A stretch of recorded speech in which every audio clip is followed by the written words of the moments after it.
Because even when you make a mistake, you're going to say, hold it, that's not right. Okay? Miman bi ghunnatin ma'al ikhfa'i. But what happens? We're dealing with the noon as sakin. So it's to flip.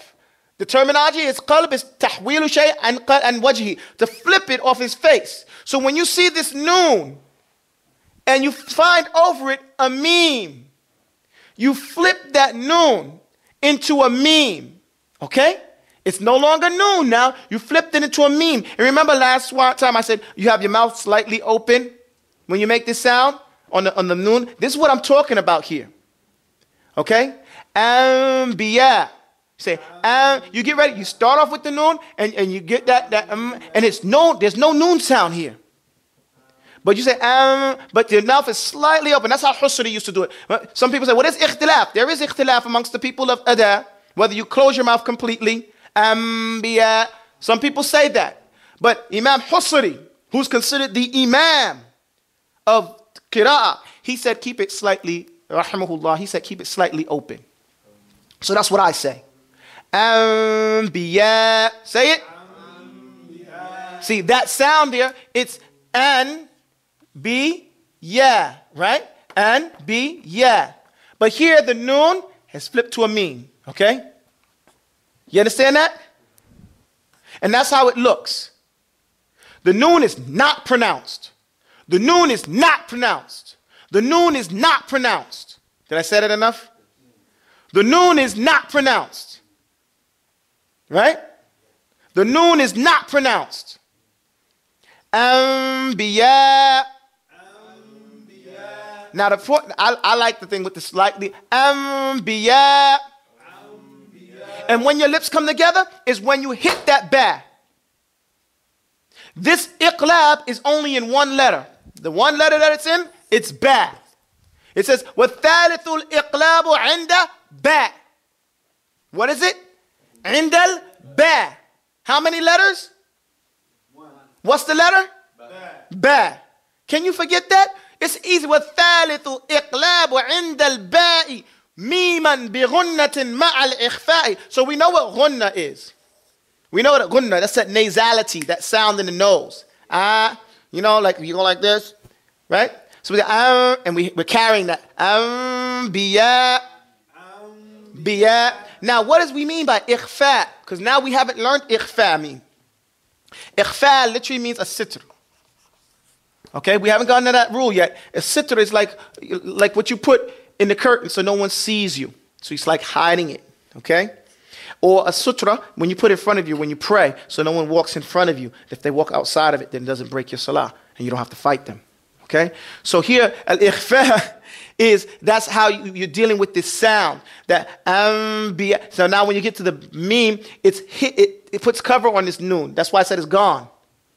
Okay? And then when you get to the meme just has its glide into the ba. You see it? And you give it a point. Anbiya. You understand that? Now we're going to go over a few words from Surah Al-Juz Amma. Not Surah Al-Juz Amma. Astaghfirullah. I had a teacher from India by way of England. He used to consider the Quran only 30 surah. Each juz was considered a surah to him. Okay, he said for 10 years he read a surah a day. And I was like, what do you mean you read a surah a day? He meant a juz a day. He would read a juz a day like that. And actually, he would read more than that. But he was saying that, I said that wrong. He would read the surah, the juz as though it was a surah. And he would complete the Quran in 7 days. So he did that for 10 years. Completing the Quran in 7 days. You understand? But he considered each juz like a surah. So he wouldn't read less than a juz in one sitting. You understand what I mean by that? So that's how he used to do it. Astaghfirullah. So barakallah fi Sheikh Muqri, hafidhullah, in England, Sheikh Jalil, fi qira'ah. Now, he's the Sheikh I say that you don't go see him until after you memorize the Quran, and then he sits you down and he goes over for 1 month just the letters. You don't read no Quran with him. And you think, wow, why is everybody coming out of his house so strong? And then when you get there, he's saying that you're not going to read the Quran. It's because what he does, he corrects your pronunciation. Because the TAJWEED is really Given each letter its right. Min sifatin laha wa mustahabtahu. Right? Given each letter its right. So if you just learn how to pronounce the letters properly, of course your tajweed gets better. That's why we come up with master letters, to learn how to properly pronounce the letters. Okay, moving right along. Now, iqlab has the rule of ba, right? Ba. So it's going to be in a noon and it's going to be in a tanween. We're going to have some examples here, inshallah ta'ala, to make it easy on the brothers. Amthalat al-iqlab, we have فأنبتنا فيها فأنبتنا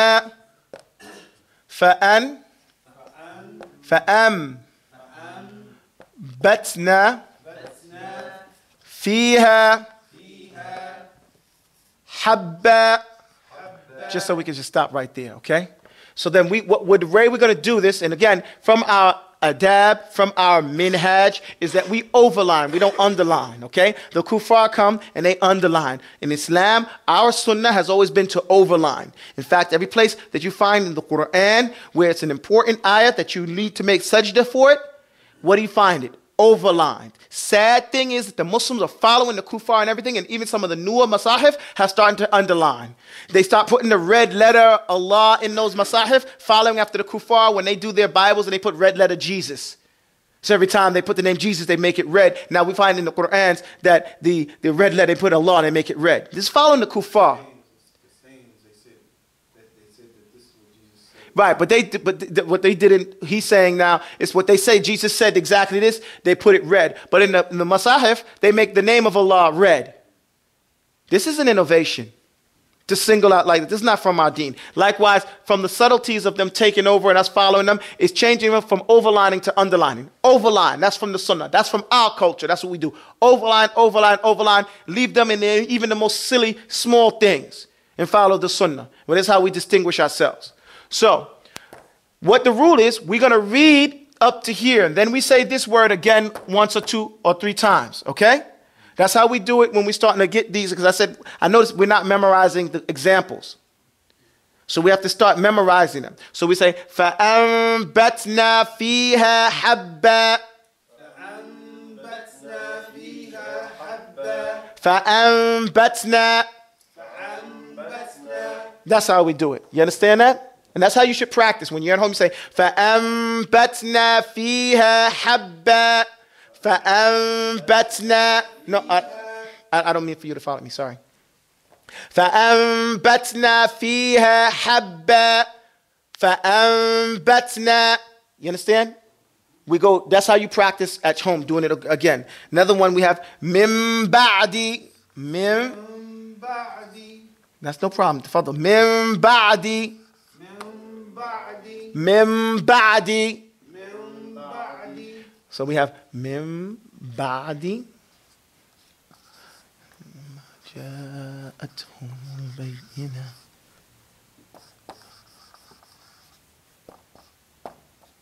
Another thing that happens when you do this,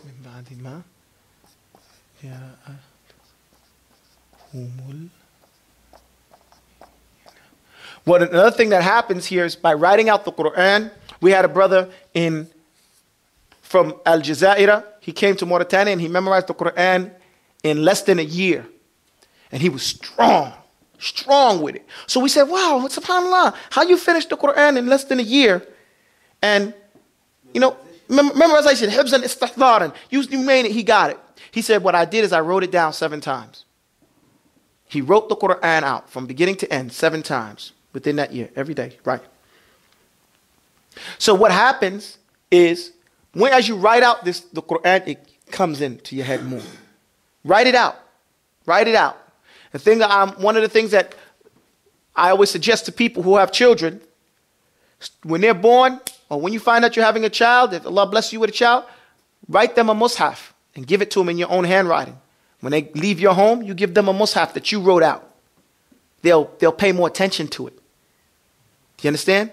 Because this is my father's writing. He wrote this and wanted me to pay attention. You have many children, guess what? You'll be good. You know, and it could be your hobby that you're making this one for this child, you're making this one for this child.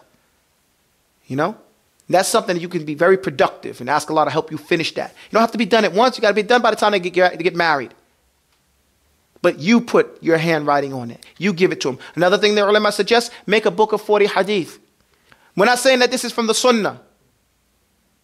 But you make, and it don't have to be 40. Compile a book and write in those hadith that affect you the most.